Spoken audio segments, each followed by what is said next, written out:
오늘 소개해드릴 살인마는 살인을 하고 인육을 먹었지만 무죄 판결을 받고 뻔뻔하게 살아가고 있는 일본인 사가와 이세이입니다. 피해자에 대한 사죄는커녕 자신의 살인 행위를 정당화하며 자서전을 출판해 막대한 돈을 벌고 일약 스타의 자리에 올랐던 인물이죠.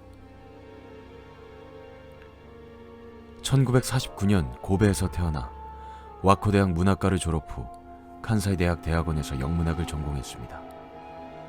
이후 파리 소르본 대학교에서 영문학 석사과정을 마친 후 비교문학 박사과정을 밟던 도중에 사건은 벌어집니다. 1981년 6월 11일 학급 동료 네덜란드 여성 유학생 르네 하르트벨트에게 독일시를 해석하는 것을 도와달라는 핑계로 그녀를 집으로 초대합니다. 성인 여성의 신장보다 10cm 작은 151cm의 작은 체구. 이세이는 왜소한 자신의 모습 때문이었는지 178cm의 큰 키에 아름다웠던 르네에게 병적으로 집착했습니다. 이세이는 그녀가 시를 읽고 있는 동안 등 뒤에서 그녀의 목에 소총을 쏘아 살해합니다. 그리고 나는 끔찍하게도 시간을 저지르죠. 여기서 그치지 않고 살인마 이세이는 르네의 시체를 먹기로 결심하는데요. 도축용 칼로 시체를 차례차례 분해하고 엉덩이 살을 도려내서 날로 먹은 뒤 가슴을 비롯한 여러 신체 부위를 요리해서 먹고 일부는 냉장고에 보관했다고 합니다.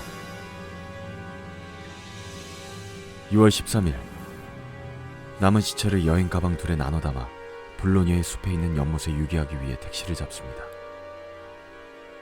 공원에 도착 후 연못에 여행 가방을 유기하지만 공원에서 조깅을 하던 사람들에 의해 유기된 여행 가방이 발견됩니다. 여행 가방에서 나온 토막된 시체 조각을 수사의 시작으로 조사망이 점점 좁혀지며 이세이를 공원으로 데려다줬던 택시기사의 증언으로 그를 추적하는 데 성공합니다. 자택 수사가 진행되었고 집안 여러 군데에서 요리된 인간의 고기와 피해자인 르네의 신분증이 발견되었습니다. 다급해진 그는 은행에서 돈을 인출하고 일본으로 도주하려 했지만 이틀 후인 6월 15일에 체포됩니다. 이세이는 범행 일체를 자백했고 정신 감정을 위해 병원으로 보내져 약 2년간의 시간을 보내지만 어이없게도 의사가 그가 1살 때 앓은 장염을 뇌염으로 오인하여 심신상실이라는 어처구니 없는 판정을 내립니다. 그 결과 불구속 기소 처분을 받게 되고 결과적으로 프랑스 법정의 판결에 의해 그에게 무죄가 선고되었고 이세이는 교도소가 아닌 앙리 코란 정신병원에 무기한 입원 처리되었다가 1984년에 국외 추방 조치됐습니다. 일본으로 돌아온 그는 도쿄 도립 마츠자와 병원에 입원하였고 프랑스에서와는 달리 정상인 진단을 받습니다.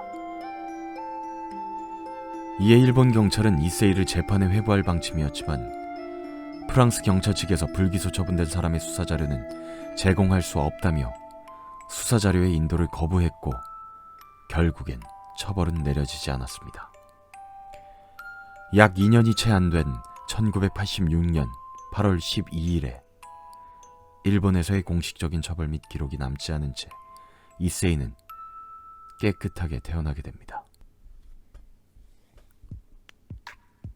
일본에서 무죄 판결을 받은 이세이의 행보는 가관이었습니다.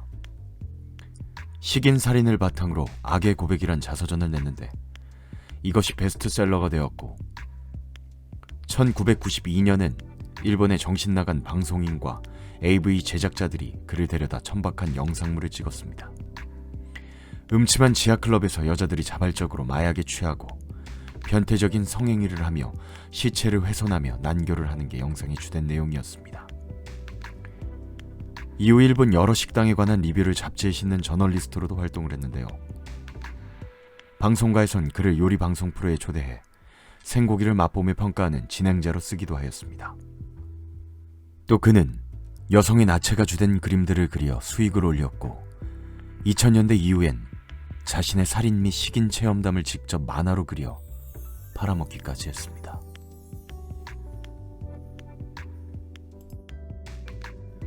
사실 이세이의 범행은 예견되어 있었던 거라 볼 수 있습니다. 이세이는 이전부터 일반적 상식으로 이해할 수 없는 성적 도착증을 종종 드러내곤 하였습니다. 고교 시절에는 정신과 의사에게 인육에 관심을 갖고 있다며 자주 의논했지만 의사는 크게 문제 삼지 않았다고 합니다. 1972년 와코 대학교 재학 시절에는 인근에 사는 중년의 독일인 여성의 집에 식인을 목적으로 침입하지만 수면 도중 기척을 느끼고 잠에서 깬 여성에게 큰 피해 없이 제압당했습니다. 이때 당시 경찰 및 피해자 모두 그의 범행은 당연하게도 인육이 아닌 강간이 목적이었다고 생각했죠. 체포된 그는 당시 구리타 공업의 사장이었던 그의 아버지 사가와 아키라가 지불한 합의금으로 고소가 취하되었는데 이때가 그의 식인에 대한 환상 및 집착을 알아채고 고칠 수 있었던 마지막 기회였던 셈입니다. 이 식인 살인마가 전 세계에 끼친 여파는 생각보다 컸습니다.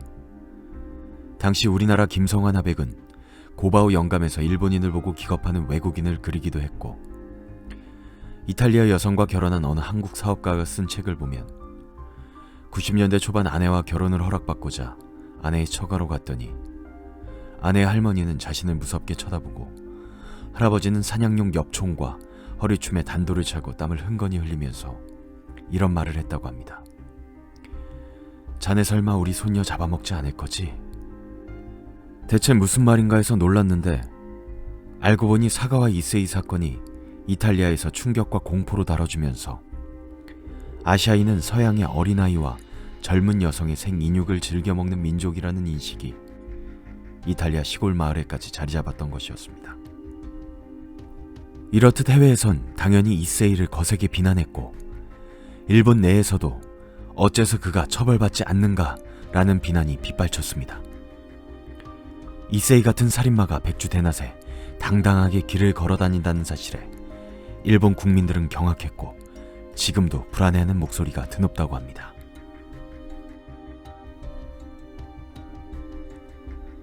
이세이의 책이 베스트셀러에 오르고 정신나간 이들로부터 러브콜을 받던 1986년부터 1997년까지는 이름도 날리고 벌이도 괜찮았었지만 이후 돈과 명성을 유지할 목적으로 쓴 원고가 그 어떤 출판사에서도 받아들여지지 않았습니다.